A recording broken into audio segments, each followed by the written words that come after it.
सर्वेभ्यो नमो नमः। ओम श्री परमात्मने नमः। अथ तृतीयोऽध्यायः। अर्जुन उवाच ज्यायसि चेत् कर्मणस्ते मता बुद्धिर्जनार्दन तत्किं कर्मणि घोरे मां नियोजयसि केशव। व्यामिश्रेणेव वाक्येन बुद्धिं मोहयसीव मे तदेकं वद निश्चित्य येन श्रेयोऽहमाप्नुयाम्। श्रीभगवानुवाच लोकेऽस्मिन् द्विविधा निष्ठा पुरा प्रोक्ता मया नघ। ज्ञानयोगेन साङ्ख्यानां कर्मयोगेन योगिनां न कर्मणामनारम्भात् नैष्कर्म्यं पुरुषोऽश्नुते न च सन्न्यसनादेव सिद्धिं समधिगच्छति। न हि कश्चित् क्षणमपि जातु तिष्ठत्य कर्मकृत् कार्यते ह्यवशः कर्म सर्वः प्रकृतिजैर्गुणैः। कर्मेन्द्रियाणि संयम्य य आस्ते मनसा स्मरन् इन्द्रियार्थान् विमूढात्मा मिथ्याचारः स उच्यते। यस्त्वेन्द्रियाणि मनसा नियम्यारभतेऽर्जुन कर्मेन्द्रियैः कर्मयोगम् असक्तः स विशिष्यते। नियतं कुरु कर्म त्वं कर्म ज्यायो ह्यकर्मणः शरीरयात्रापि च ते न प्रसिद्धेद कर्मणः। यज्ञार्थात् कर्मणोऽन्यत्र लोकोऽयं कर्मबन्धनः। तदर्थं कर्म कौन्तेय मुक्तसङ्गः समाचर। सह यज्ञा प्रजा सृष्ट्वा पुरोवाच प्रजापतिः अनेन प्रसविष्यध्वम् एष वो स्विष्टकामधुक्। देवान् भावयतानेन ते देवा भावयन्तु वः परस्परं भावयन्तः श्रेयः परमवाप्स्यथ।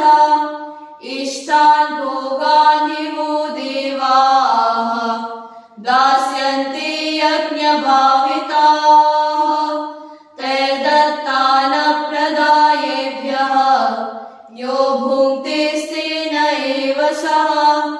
यज्ञशिष्टाशिनः सन्तः मुच्यन्ते सर्वकिल्बिषैः भुञ्जते ते त्वगं पापाः ये पचन्त्यात्मकारणात्। अन्नात् भवन्ति भूतानि पर्जन्यादन्नसम्भवः। यज्ञात् भवति पर्जन्यः यज्ञकर्मसमुद्भवः। कर्म ब्रह्मोद्भवं विद्धि ब्रह्माक्षरसमुद्भवम्। तस्मात् सर्वगतं ब्रह्म नित्यं यज्ञे प्रतिष्ठितम्। एवं प्रवर्तितं चक्रं नानुवर्तयति हयः। अघायुरिन्द्रियारामः मोघं पार्थ स जीवति। यस्त्वात्मरतिरेव स्यात् आत्मतृप्तश्च मानवः। आत्मन्येव च सन्तुष्टः तस्य कार्यं न विद्यते। नैव तस्य कृतेनार्थः नाकृतेनेह कश्चन। न चास्य सर्वभूतेषु कश्चिदर्थव्यपाश्रयः। तस्मादसक्तः सततं कार्यं कर्म समाचर।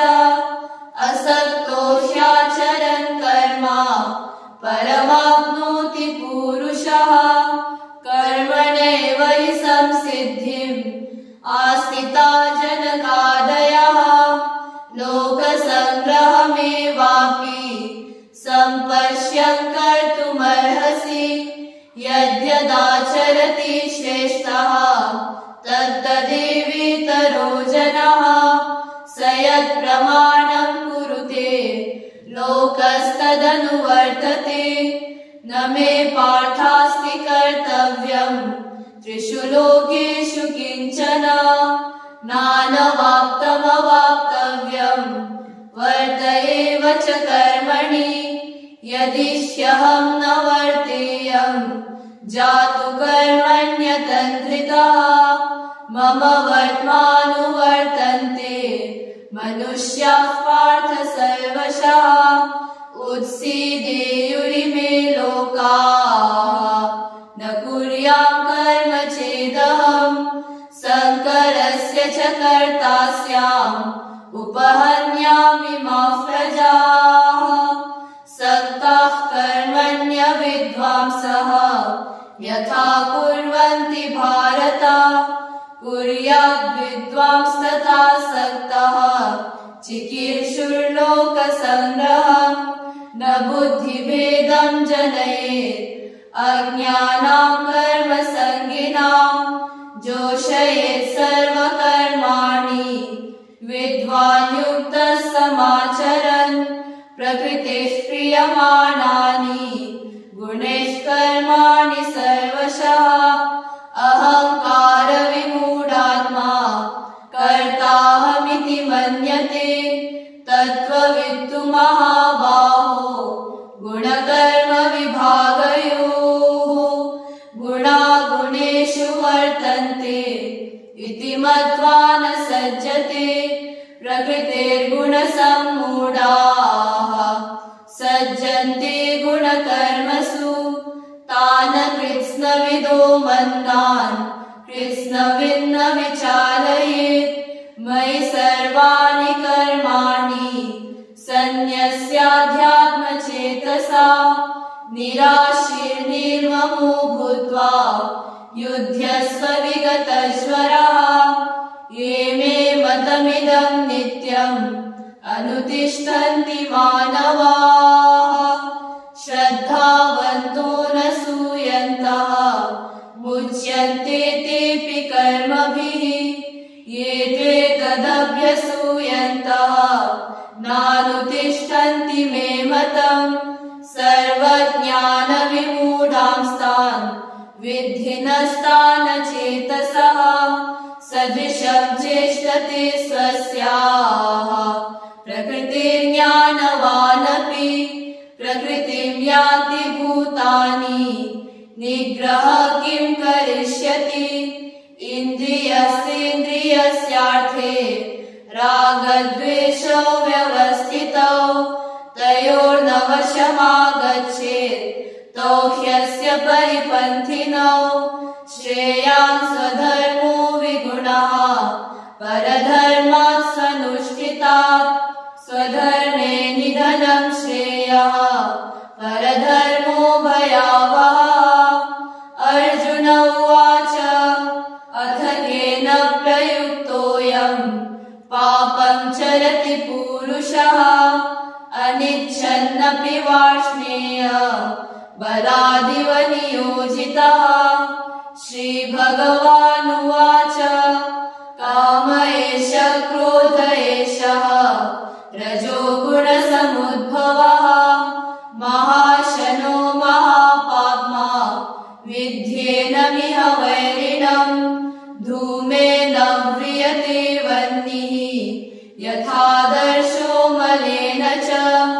यथोर्वेनावृतो गर्भः तथा तेनेदमावृतम् आवृतं ज्ञानमेतेन ज्ञानिनो नित्यवैरिणा कामरूपेण कौन्तेय दुष्पूरेणानलेन च इन्द्रियाणि मनो बुद्धिः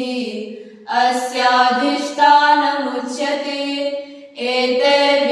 एतैर्विमोहयत्येषः ज्ञानमावृत्य देहिनम् तस्मात् त्वमिन्द्रियाण्यादौ नियम्य भरतर्षभ पापानं प्रजहिष्येनम् ज्ञानविज्ञाननाशनम् इन्द्रियाणि पराण्याहुः इन्द्रियेभ्यः परं मनः मनसस्तु परा बुद्धिः यो बुद्धिः परतस्तु सः एवं बुद्धिः परं बुद्ध्वा संस्तभ्यात्मानमात्मना जहि शत्रुं महाबाहो कामरूपं दुरासदम्।